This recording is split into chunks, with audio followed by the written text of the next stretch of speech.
got another season coming up. Yes, sir. What can you say about the start of this one? Well, we're really excited. We got a lot of guys returning, come back from last year's team that won 9 games. So we're expecting big things from these guys. Is it easier to coach these guys from a winning perspective, um, knowing what to expect, uh, but playing with a target on your back, or working from the underdog position? Well, it's easy to coach these guys because these guys we've had for 4 years, 3 years, most of them. So these guys understand what we want as coaches. They know what to expect from us. We know what they're capable of, and these guys are excellent kids, great kids to coach. Okay, so for you, what's different about your approach this year? Well, this year the approach is just more kind of like we got older kids, we're able to do more things.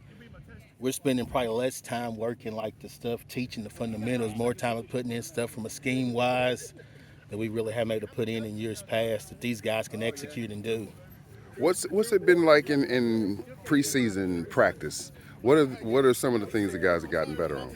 Well, it's been pretty good. The first part of practice where we just go hamless for 2 weeks, mostly then we do most of like our 7-on-7 stuff.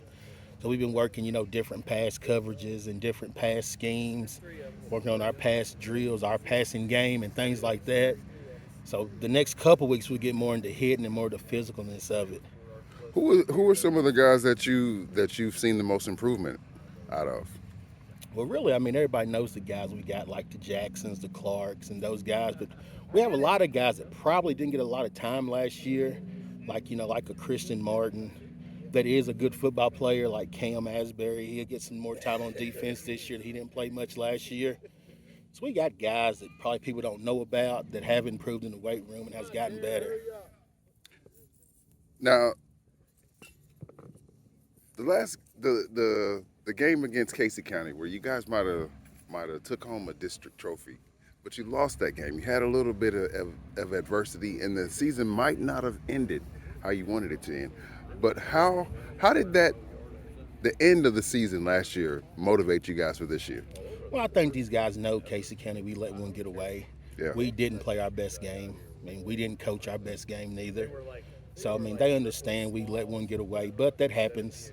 Like I said, it's the first time a lot of those guys have been in that situation to play for a district championship, first time the school has. So, I mean, guys understand what we have to do to take the next step. Let's talk about Coach for a second. What are some of the things that you've seen out of him that's new? And what are some of the things that you've seen as a consistent theme in his messages? Well, really, Coach is pretty consistent. He's probably the same guy he was when I met him 7-8 years ago. He's a hard worker. He's a good leader for the kids, and not just the kids on the football team. He's the AD. He's a good leader for the kids that's in the school building. He puts Hart County first. Like he was out here, he mowed this field today. So, I mean, he works hard. He's, leads by example and sets example for all of us.